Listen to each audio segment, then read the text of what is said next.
I want to say, before anything else, that I did not believe this when it first crossed my desk. I have been working in the Sentinel archive for 11 years. I have filed reports on Vorai uprisings, on the Drift War's contested memory, on the assassination of 2 sitting ambassadors and 1 would-be empress. I have cataloged the kind of violence that makes your eyes go flat for a few days after you read it. But this one sat differently. Not because of the body count. 3 is almost modest by the standards of what passes through this office. Not because of the politics, though those are complicated enough to fill a separate document entirely.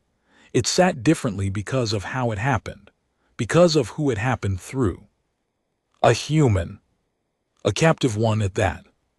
I have been careful in this reconstruction to preserve the voice of the witnesses wherever possible.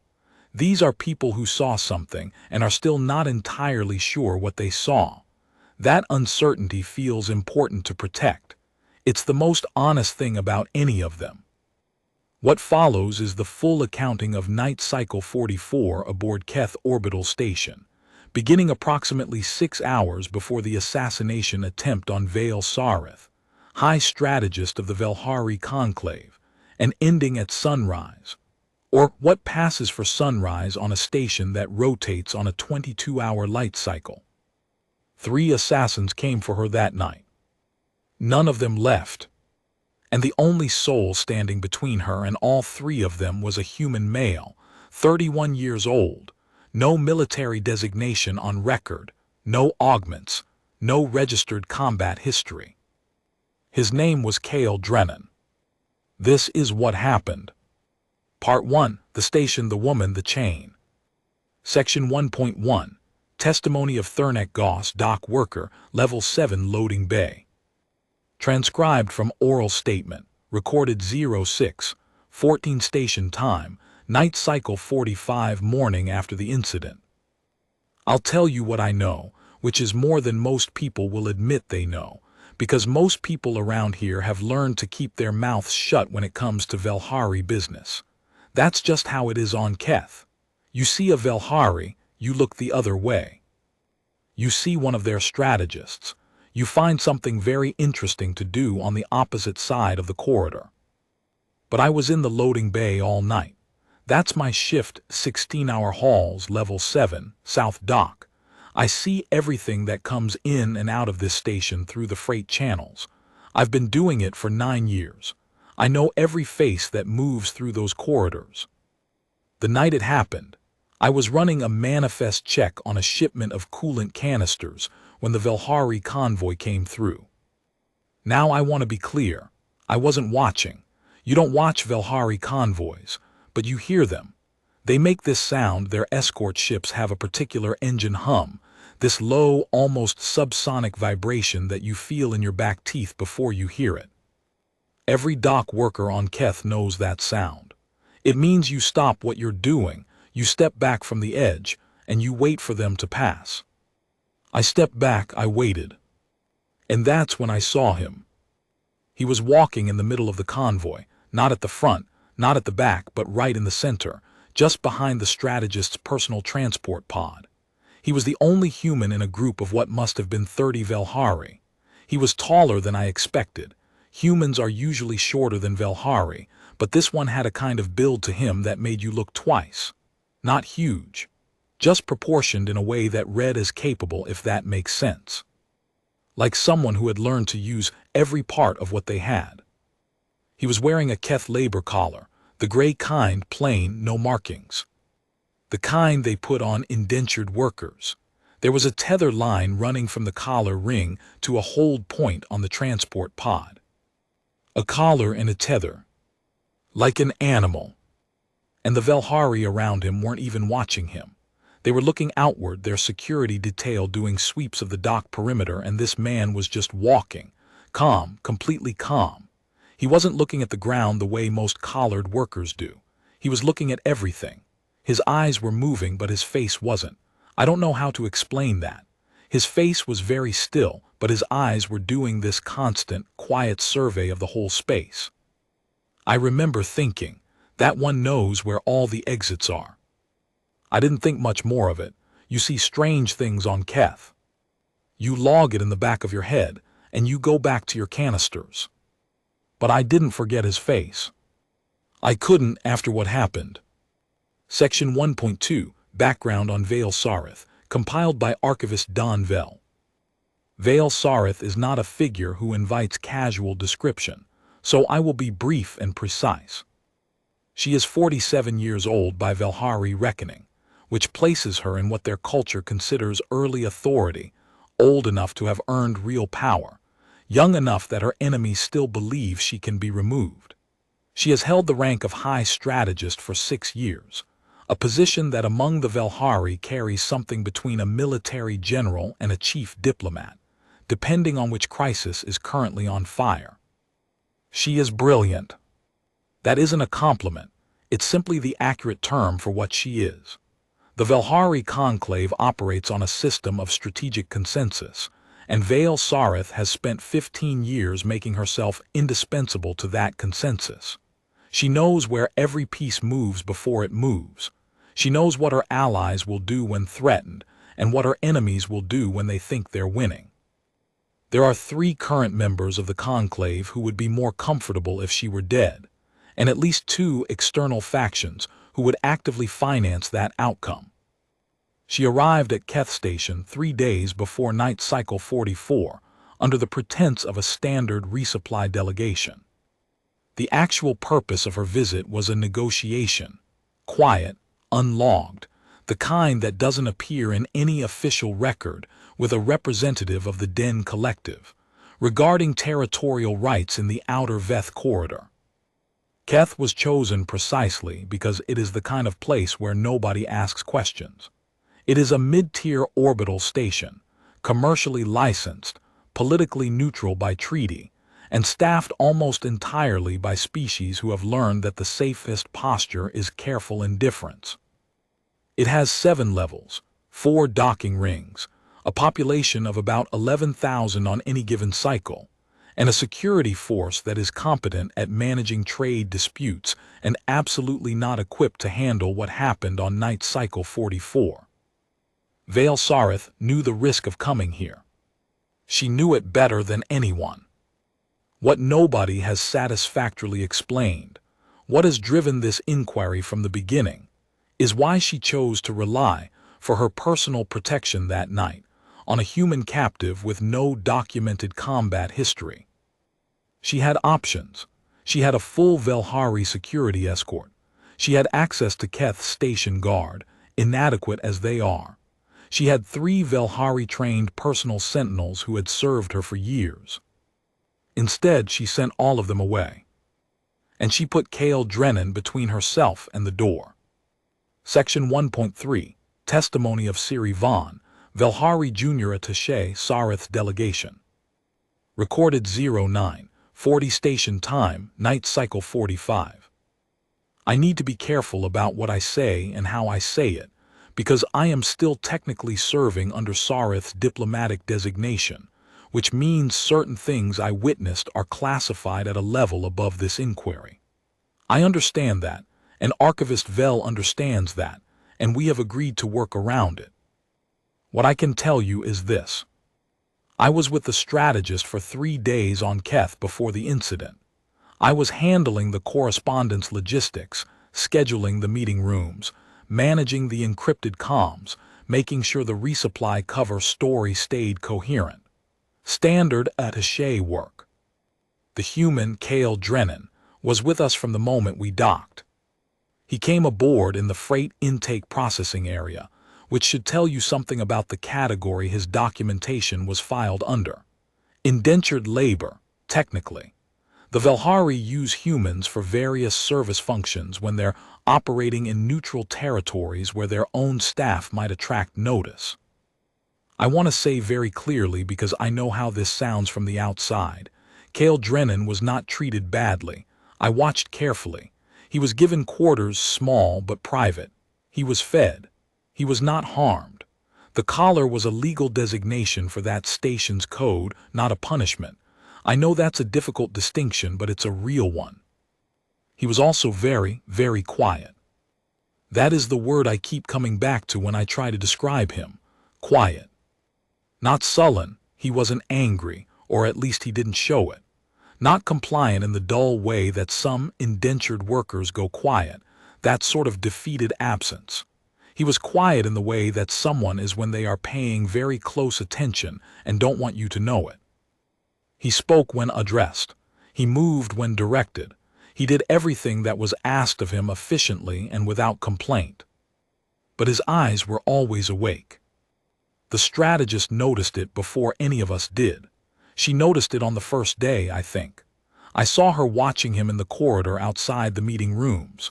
Not obviously. Sarith never does anything obviously, but I know what her attention looks like when it's engaged, and it was engaged.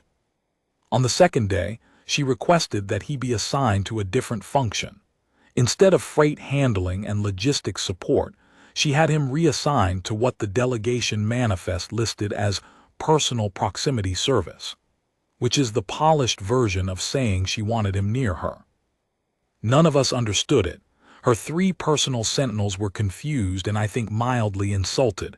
A human captive walking beside the strategist. No weapons, no augments, just present. She never explained. That night, night cycle 44, she called me into her chambers and told me to arrange for all non-essential personnel to relocate to the secondary docking ring accommodations for the night. Standard security precaution, she said. She wanted a quieter perimeter. I asked about her sentinels. She said they would be reassigned to the perimeter sweep, external. She wanted them outside the corridor. I asked who would be with her. She looked at me for a moment, that particular look she has, when she's already 17 steps ahead of the conversation, and she's deciding how much of that gap to close. The human, she said. Just him. Just him.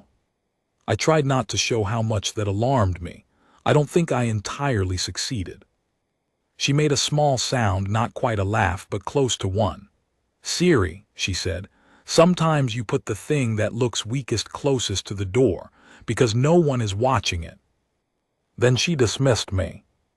I went to the secondary docking ring. I did not sleep. Section 1.4. Excerpt from Keth Station Environmental Monitoring Log, Night Cycle 44. Atmospheric Sensors, Level 5, Corridor Theta 12 and Adjacent Zones. 2204, Ambient Temperature Nominal. Light Cycle at 34%, Station Night Setting. All corridor systems functioning. 2217, Biometric Scanner registers 2 life signatures in Chamber 5T14 designated. Velhari Diplomatic Suite temporary. Velhari Classification 1. Human Classification 1. Door sealed, privacy lock engaged. 2231, External Perimeter Alert logged. Maintenance drone reports anomalous signal in the Level 5 ventilation subgrid. Sector C signal classified as possible interference artifact.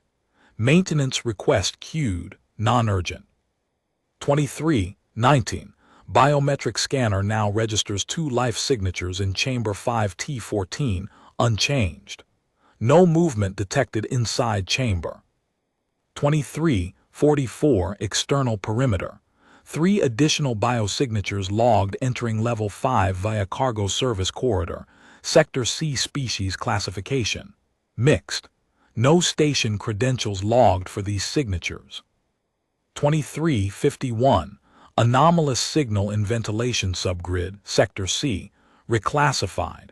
Signal consistent with portable electronic masking device. Maintenance alert upgraded to security alert. Notification queued for station guard. Note: station guard notification delay due to staffing gap in overnight command rotation. Alert not acknowledged until 00:43 the following morning. 2358, 3 biosignatures moving through Level 5, converging on Corridor Theta 12. 0001, redacted, see sealed security section. Inquiry File 7734 KETH, Appendix D. 0001, 02 redacted. 0003 biometric scanner registers one life signature in chamber 5T14. Velhari classification. The human signature is no longer inside the chamber. 0009 3 biosignatures undetected. Last logged position, corridor theta 12, grid point 7. 0011 biometric scanner, 2 signatures now detected in corridor theta 12. 1 Velhari, 1 human. 0014 station medical alert triggered. 3 biosignatures now stationary. Unresponsive status flagged. 0018 station guard arrival level 5 corridor theta 12. Part 2 The Night Inside. Section 2.1 Primary testimony of Kale Drennan. Recorded 1422 station time, night cycle 45. Full transcript, unedited. Drennan agreed to be interviewed on condition that his testimony be entered as a complete document and not excerpted for the public inquiry record. I'll tell you what happened.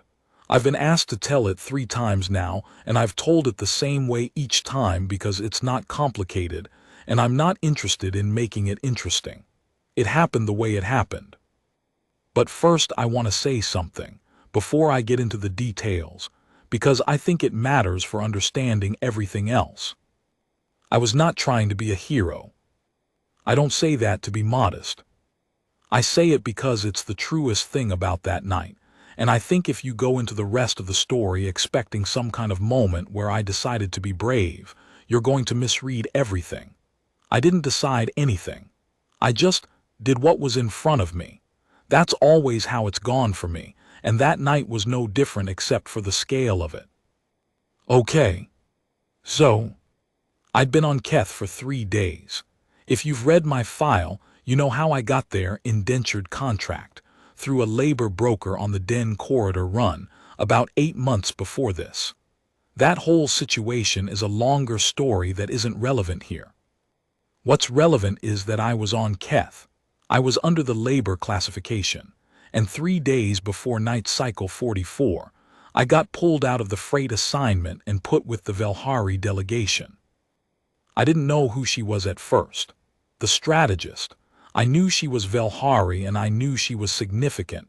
You could tell that from the way everyone moved around her, but I didn't have the context for her specific position until later. What I knew pretty quickly was that she was watching me. I'm not unaccustomed to being watched. When you're human and you're working in a non-human environment, you get used to being assessed, people deciding what you are, what you're capable of, whether you're a risk or a resource or furniture. Most of that watching is dismissive. It looks at you, decides you're not worth further attention and moves on. Her watching wasn't like that. It was evaluating, specifically and carefully evaluating, like she was doing math and I was one of the variables. I didn't react to it, I just kept doing my job. On the second day, they moved me to her personal detail. No explanation. I went where I was pointed. She spoke to me directly for the first time that evening. We were in the corridor outside her suite. I was standing at the periphery of her security arrangement, still trying to figure out what exactly my role was supposed to be, and she stopped in front of me. Just stopped. Her sentinels kept moving and then stopped too because she had, and the whole corridor sort of held its breath for a second. She looked at me for a long moment. Then she said, in standard, very precise standard, no accent, just clean and exact, "You watch doorways." It wasn't a question. I said yes. She asked why. And I thought about it for a moment because no one had asked me that before. I said, because what comes through a doorway has already committed. It's made a decision. I want to know what it decided before it knows I'm watching. She held my gaze for another second. Then she made a small sound, something in Velhari that I didn't understand, and moved on.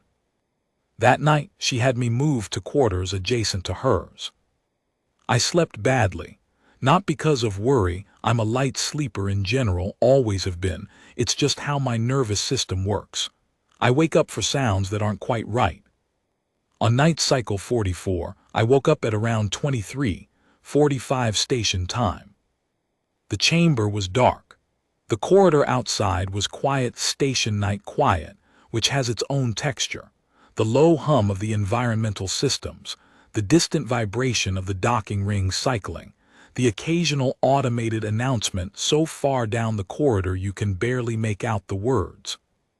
But something had changed in the last 20 minutes. I lay still for a moment, just listening. The environmental hum was off, not gone off, a tone difference very slight. The ventilation system in this section had shifted to a slightly different frequency. It can mean 100 things, most of them mundane, but it can also mean that something in the ductwork has been interfered with, a mask device, a signal jammer. The kind of equipment that someone uses when they don't want the station's biosensors to accurately track what's moving through a space. I got up. I didn't have weapons. Let me be very clear about that. I had nothing. Not a blade, not a personal shield unit, nothing. I was a collared labor worker in a station suite. The collar was still on. I want to say that because I think sometimes in the retelling of things like this, people assume that there was some hidden equipment, some secret preparation. There wasn't. I went to the strategist's door. I knocked quietly but immediately, because if I was right about the ventilation, there wasn't time for a soft approach. She opened the door herself. She was dressed. She hadn't been sleeping. She looked at me, and I looked at her, and I said, "Someone's in the corridor system." She didn't say, "Are you sure?" Or "How do you know?" She said, "How many?" "Don't know, 3 maybe, based on the ventilation shift." "Direction?" "Sector C side, coming this way." She stepped back from the door. "Come in." I came in. She moved to her desk, this compact, portable unit that the Velhari carry, encrypted, very high-end, and her fingers moved over it for about 4 seconds. Then she closed it. I understood later that she had just sent a secured burst communication to someone. But in the moment, I just watched the door. "The collar," she said, not looking at me. "What about it? Can you work in it?" I thought about what she was actually asking. "Yes." She turned then and looked at me directly. "There are 3 of them, 2 I know by reputation. 1 I've never encountered directly. They are Velhari trained. The first is very fast. The second uses sound, sonic disruption, disorienting. I don't know what the third uses." I said, "Okay." She said, "I am telling you this because the information is more useful to you than keeping it classified." "I appreciate that." "Are you afraid?" I thought about it honestly. "I'm focused," I said. "Fear comes after." She looked at me for a moment. Something in her expression shifted. I don't know Velhari faces well enough to read the specific emotion, but it was something quieter than what was there before. "Cale Drennan," she said, like she was reading my name off something. "You were listed in the freight manifest." "Yes." "That was intentional." I looked at her. She said, "You were not acquired by accident. I knew you would be on the labor roll for this transit. I arranged for your reassignment." I let that sit for a moment. "How did you know about me?" "Because 3 years ago," she said, "a human matching your description stopped an attempted kidnapping of a Velhari junior diplomat in the Morvith Transit Hub. No weapons, no augments. The diplomat survived. The 2 assailants did not. The security footage was interesting." I remembered that. I didn't think anyone had been paying attention. "You identified the threat before station security did," she said. "You positioned yourself correctly. You moved not with training but with comprehension. You understand space and approach, and timing in a way that is uncommon." "I grew up rough," I said. "You learn to read rooms." "Yes," she said. "You do." She paused. "I needed someone in this suite who would not be expected. My sentinels are known. Any professional sent for me would have a file on my sentinels, their positions, their habits. They would plan accordingly. They would not have a file on you. She was right, they wouldn't. I am not asking you to die for me, she said. I want to be precise about that. Understood. I am asking you to be better at what you already do than they expect. I nodded once. Then the sound of the ventilation grate in the far corridor changed. And the night began. Section 2.2, Continued Testimony of Cale Drennan. I want to describe the corridor before I describe what happened in it, because the geography matters. Level 5, Corridor Theta 12 is about 30 meters long. It's a standard Keth station corridor, functional, not designed with any thought to aesthetics, about 3 meters wide and 3 meters high. The floor is this matte gray composite that absorbs sound decently. The ceiling has recessed lighting that drops to about 20% during station night cycles, so it's dim but not dark. There are doorways on both sides, some occupied, some not, and at each end, a junction that leads to the service corridors, which is what the Sector C ventilation system connects to. The service corridors run parallel to the main ones, narrower, lower ceilinged, used by maintenance drones and occasionally by people who don't want to be seen. I knew this because I had spent 3 days cataloging it. Not intentionally, it's just what I do. I walk through a space and I remember where things are. I don't always know why I'm remembering until I need it. I positioned myself inside the strategist's chamber, just beside the door, angled so that the first thing that came through would meet a surface it wasn't expecting before it met my face. She was behind me and to the left near the desk, her back to the wall. That was her choice, and it was the right one, not in the middle of the room, not near a window, not near any light source that would silhouette her. We didn't speak. The first one came through the ventilation panel in the corridor, not through the suite itself, through the outer corridor panel, which meant they planned to breach the door rather than come through the ducting directly. Smarter, less predictable. The panel dropped with a soft sound, muffled, so they'd done something to deaden it, and I heard the landing even through the door, just barely. One person. Velhari, by the weight of the footfall, they're slightly heavier than humans on average, denser muscle-to-bone ratio. I looked at the door. The strategist had engaged the privacy lock, and I'd re-engaged it after I came in. A standard Keth privacy lock takes a bypass tool about 40 seconds to defeat. That was approximately 40 seconds I had. I used them to move. There's a thing that people who haven't been in physical confrontations often misunderstand about them. The ground matters more than the reach. Where you're standing, where they're going to be standing, what's between you and them, that geometry decides most of the fight before any of it happens. I spent those 40 seconds not bracing myself at the door but moving laterally, finding a position off the natural sight line from the entrance. The door opened. The first one came through fast, very fast, like the attaché had said, like the strategist had warned. They came in low and moving, the way someone does when they expect to cover the room quickly. They were expecting to find either an empty doorway or a defender squared up to face them. They found neither. I was already moving. What I did in the next 11 seconds is hard to describe precisely because it wasn't a series of decisions. It was one continuous action. I am not a trained fighter. I've never had formal instruction. What I have is spatial instinct, I suppose. I know where things are. I know where they're going to be. I moved into the space where the first one was going to be when they finished their initial scan sweep, and I used the door itself, swinging it, using the momentum of it, and the combined effect was that the first one hit a surface at the wrong angle at the wrong moment.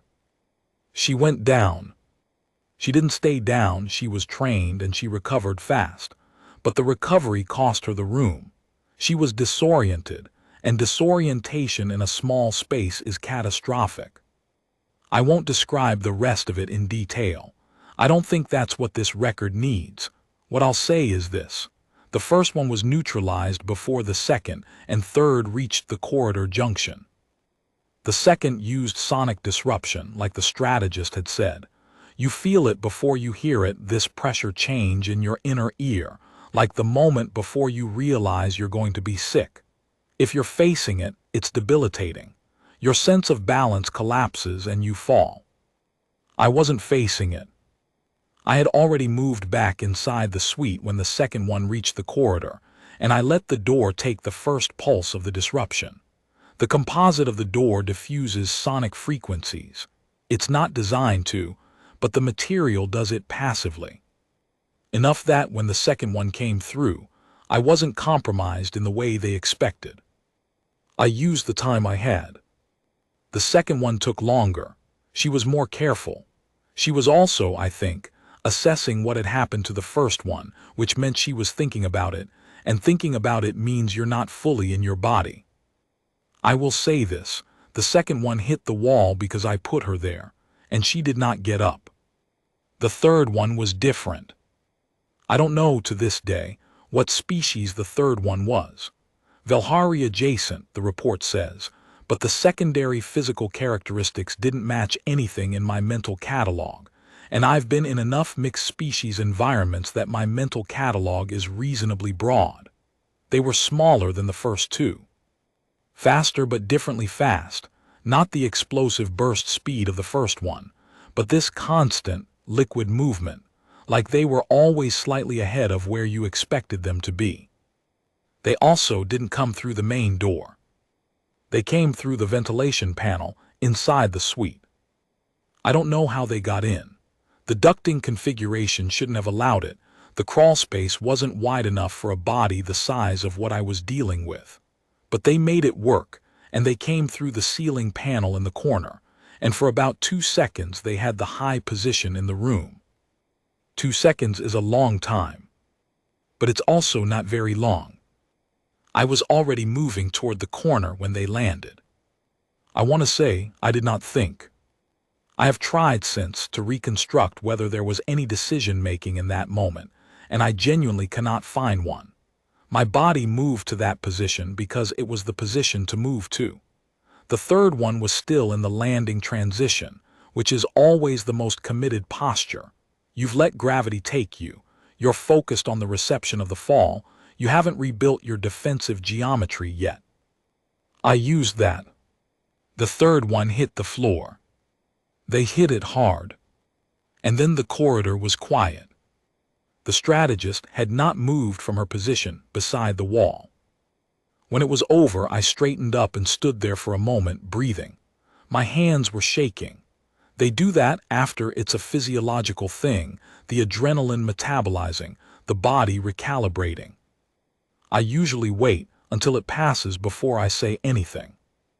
After a moment I said, "They're not dead." She said, "I know. All 3 down but not dead. You should get confirmation before." "I have already sent for containment," she said. Her voice was steady, completely steady. "They will be secured." I nodded. She was quiet for a moment. Then she said, "You were frightened." It wasn't a question and I didn't treat it as one. "Yes," I said. "Like I said, it comes after." She looked at me for a long time.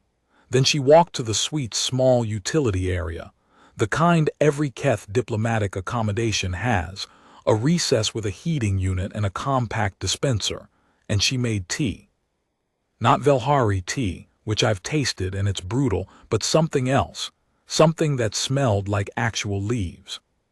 She made 2 cups. She brought one to me. I stood there with a collar around my neck and shaking hands and someone else's blood on my sleeve, and she handed me a cup of tea. I took it. "Thank you," I said. She was quiet for a moment. "No," she said finally, "thank you." Part 3, The Hour Before Sunrise. Section 3.1, Testimony of Station Guard Captain Reeve Morath. Recorded 11:05 Station Time, Night Cycle 45. I've been captain of Keth Station Security for 6 years, and I want to go on record saying that the notification delay on night cycle 44 is being reviewed internally, and I am not going to speculate about blame in this interview.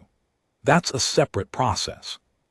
What I can tell you is what I found when my team arrived in corridor Theta 12. We got there at approximately 00:18 station time. There were 3 individuals in the corridor.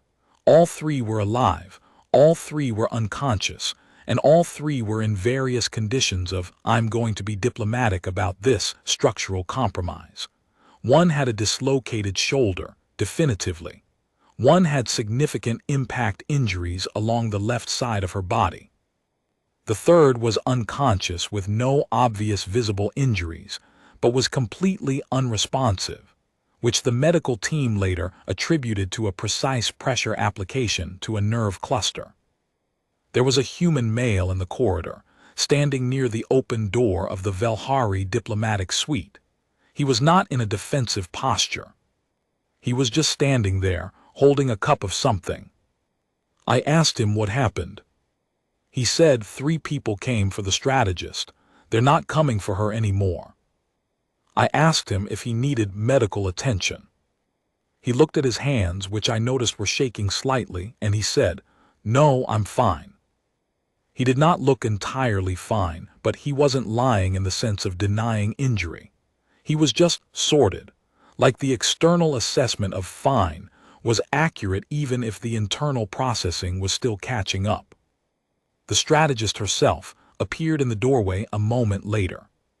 She spoke to me very briefly, gave me the names of 2 of the 3 individuals in the corridor, which will not appear in this transcript for classification reasons, and told me that containment resources from her delegation had already been dispatched and would supersede station authority on the custody of the 3.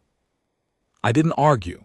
You don't argue with Velhari strategists on station neutrality points. The treaty gives them certain jurisdictions in diplomatic accommodation areas, and this fell under it. What I did ask, before I stepped back, was whether the human was going to be charged with anything. She looked at me for a moment. Then she said, "He is under Velhari diplomatic protection effective from this moment. File it accordingly." I filed it. I don't know what that means for his labor status or his collar designation, officially. That's above my clearance. But from that moment on, nobody on Keth was going to touch him, and I think everyone understood that. I told my team to document the scene and step back from the Velhari diplomatic perimeter. We stepped back. The corridor was quiet again. I stood there for a second, looking at 3 unconscious trained assassins on the floor, and a human in a labor collar holding a cup of tea. I don't have any conclusions about it, I just documented it. That's the job. Section 3.2, Testimony of MedTech Analyst Voss Arith, Keth Station Infirmary. Recorded 13:30 station time, night cycle 45. The 3 individuals from corridor Theta 12 came through the station medical bay before the Velhari containment team transferred them out. I'm the one who logged their injuries.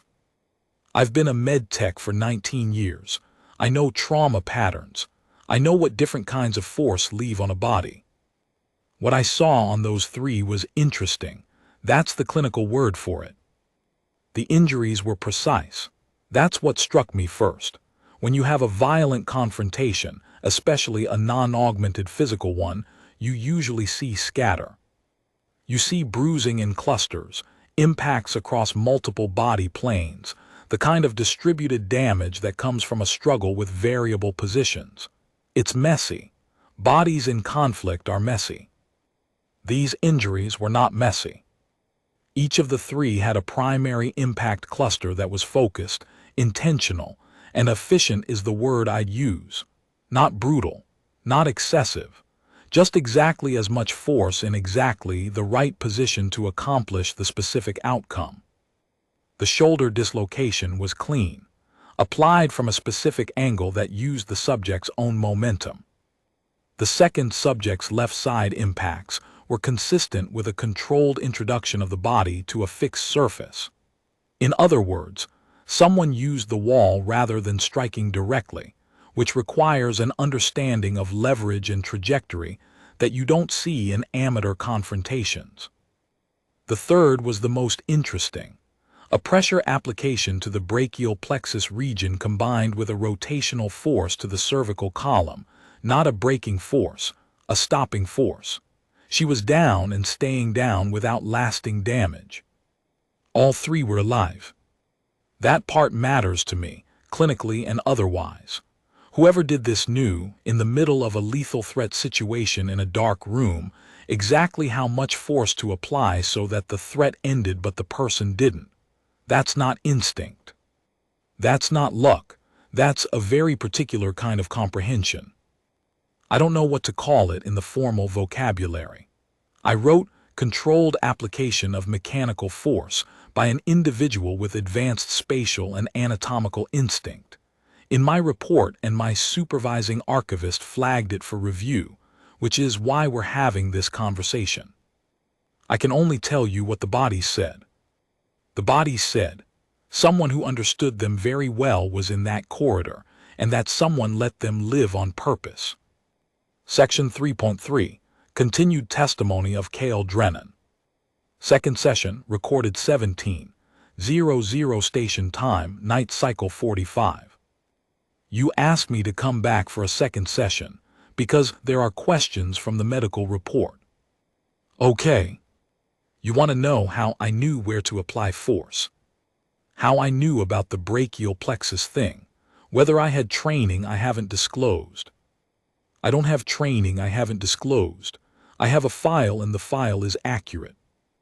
What I have is spatial memory and a lot of years of paying attention. I grew up in a settlement on the outer Den corridor, on a moon that doesn't have an official name in most registries, just a designation number. It's not a place where anything is soft. By the time I was 12, I had a very refined understanding of how bodies move and where they're vulnerable. Not because anyone taught it to me, but because I learned it the way you learn everything in a place like that, through consequence. I'm not going to make that sound romantic. It wasn't. It was just what it was. I moved through the corridor the way I moved through everything. I felt where the spaces were. I watched the three of them, their approach, their posture, the way the first one committed to her sweep pattern, and I responded to what was actually there rather than what I expected to be there. The not killing part. I have been asked about this several times now, and I want to be careful in how I answer it. I didn't decide not to kill them in the middle of the fight. There wasn't a decision. The calibration just is what it is. I know how much is too much. I always have. I don't know if that's a gift or a deficiency, but it's what I have. They were threats. I ended the threat. The rest of them is their business. You're also going to ask me about the strategist, I assume. About how I feel about the situation. The collar, the arrangement, the fact that I was brought here for this purpose. So I'll say this. She was honest with me. In a situation that was built on layers of deception, the cover story, the false manifest, the constructed arrangement of pieces, she was honest with me. When it mattered, she told me what she knew. She gave me the information I needed, and she trusted me with it, and she made tea afterward. I've worked with humans who treated me worse than she did that night. I'm not saying the structure of it was right. The collar is a thing, and what it represents is a thing, and I haven't resolved how I feel about all of it. But I know what she did when she handed me that cup, and I know what it meant, and I'm choosing to hold onto that instead of the other parts. You want to know if I'd do it again. I'd do it again. Not because I'm noble, not because I had a moment of decision. Because she was there and they were coming, and I was the one in the room. That's the whole of it. Part 4, the morning and what came after. Section 4.1, Testimony of Siri Vaughn, second session. Recorded 10:00 station time, night cycle 46, 2 days after the incident. I saw Cale Drennan twice the morning after. The first time was in the corridor outside his quarters. It was about 3 hours after the incident, before station light came back to full.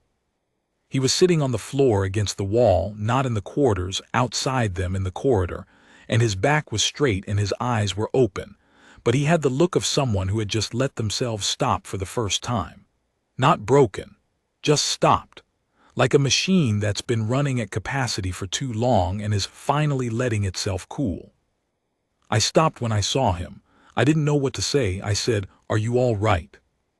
He looked up at me. He said, "I will be." Not yes, not a performance of recovery, just "I will be," a statement of trajectory rather than state. I sat down next to him in the corridor because it felt wrong to stand over him. We didn't talk for a while. Station night was still running. The light was low, and the corridor was quiet except for the environmental hum. He said eventually, "Is she safe?" "Yes," I said. "The containment team has the 3. They're in Velhari custody now." He nodded. I said, "She's asked to speak with you in the morning, after the light cycle." He said, "Okay." She also, I hesitated, because this wasn't standard protocol and I wasn't sure how to phrase it. She's filed a formal status revision with the station registry. Your labor classification is it's being amended. I don't have the full details yet, but she was very precise about it. He was quiet for a moment. Then he said, "She didn't have to do that." "No," I agreed, "she didn't." He looked at the opposite wall. "She told me she chose me because I was the thing no one was watching." "That's true," I said. "It's also a strange form of trust," he said, "to choose the thing no one's watching because you believe in it." I thought about that for a long time after. I still think about it. The second time I saw him that morning was when the light cycle came back to full. He was standing outside the strategist's suite door, having kept himself there. I understood later, for the remainder of the night, even after everything. Just standing outside the door. Standing watch. No one told him to. No one asked him to. No one was paying attention. He was just there. Section 4.2. Official Statement of High Strategist Vale Sarith, Velhari Conclave. Filed through diplomatic channels, Night Cycle 46. Translated from Velhari to Standard by the Conclave Secretariat. The events of Night Cycle 44 aboard Keth Orbital Station are a matter of Velhari internal security and will be addressed through appropriate Conclave channels. The 3 individuals apprehended are in Velhari custody and will be subject to Conclave legal process. The identity of the parties who contracted the assassination attempt is under active investigation and will not be disclosed at this time. Regarding the station inquiry into the conduct and circumstances of one Cale Drennan, the Velhari Conclave submits the following. Cale Drennan acted in the capacity of personal security for a diplomatic asset of the Conclave and performed that function with exceptional competence. His prior labor classification was a procedural designation of the Keth Station Registry and does not reflect his actual standing within the context of his service to this delegation. Effective from the morning of Night Cycle 45, Cale Drennan holds the designation of Vethari Kel, a Velhari term that has no direct standard equivalent, but which may be approximately translated as one who stands in the place where others will not look, and keeps it. The Velhari Conclave requests that this inquiry note his contribution and close the relevant file with appropriate commendation. We are grateful for Keth Station's cooperation. Signed, Vale Sarith High Strategist. Velhari Conclave, 9th Seat. Section 4.3, Supplementary Testimony of Thurnak Goss, 2nd Session. Recorded 08:30 Station Time, Night Cycle 47. You know what the funny thing is? I saw him the day after, in the loading bay. He didn't work there anymore. I found out later about the designation change, the Vethari Kel thing, but he came down to the loading bay anyway. Just came through. He stood at the edge of the dock for a little while, looking out at the ships. The collar was gone. I noticed that first. The gray collar was gone. He didn't have anything Velhari on him. Nothing fancy.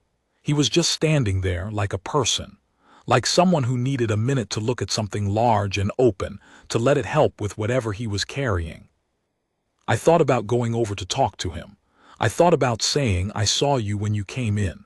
I thought about saying, "You looked different then, and I mean that as a good thing." But I didn't want to interrupt whatever he was in the middle of. So I just went back to my canisters. He stood there for about 10 minutes. Then he walked back up toward the diplomatic levels. I don't know what he was thinking about. I don't know what I would have been thinking about if I were him. Maybe nothing, maybe just the ships. Part 5. What the machines recorded. Section 5.1.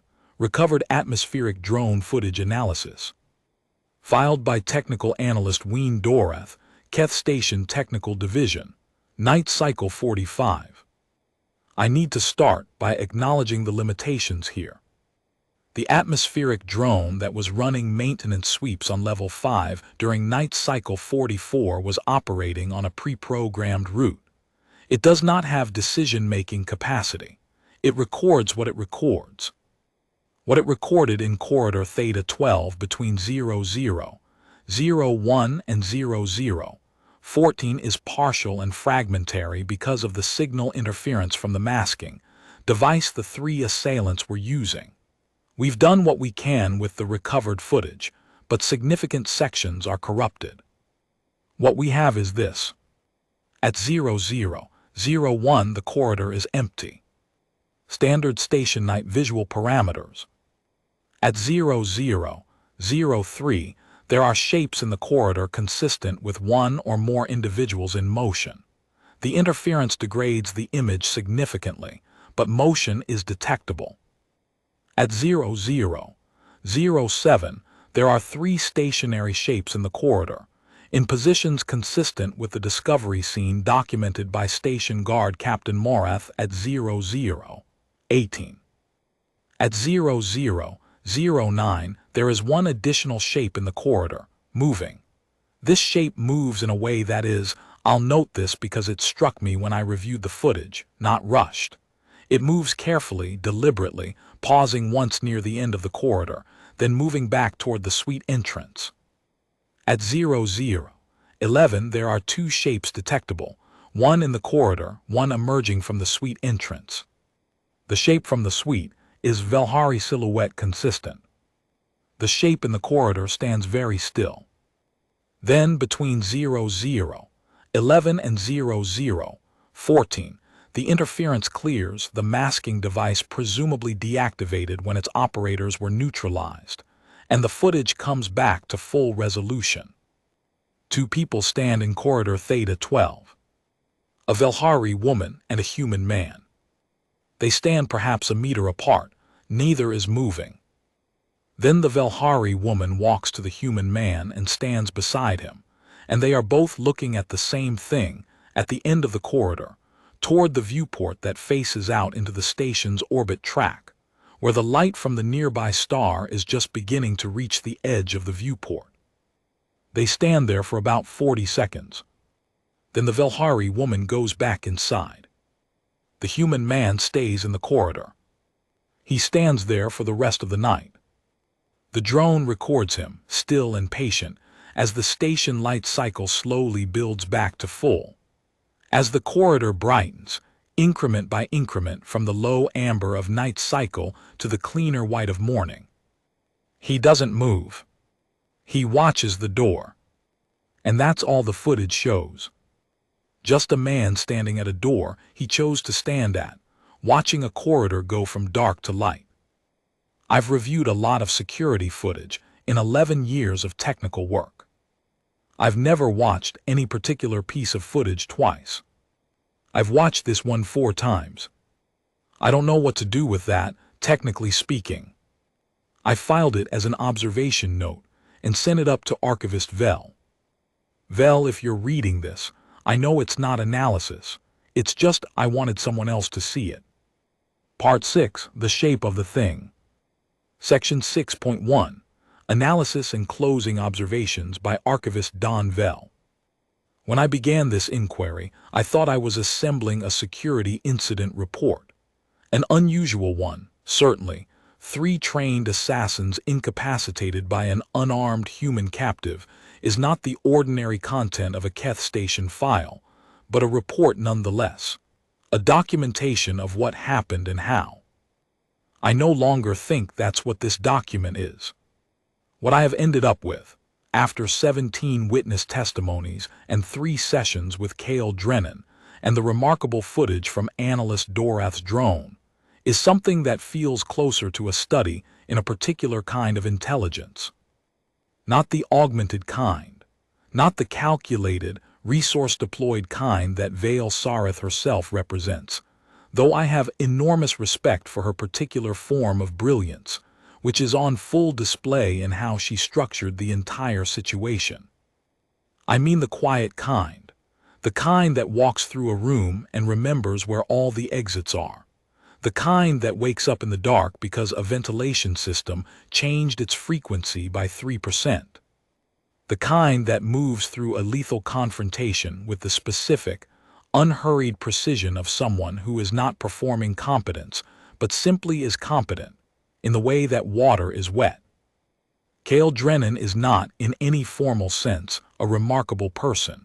His file is sparse. His history is difficult.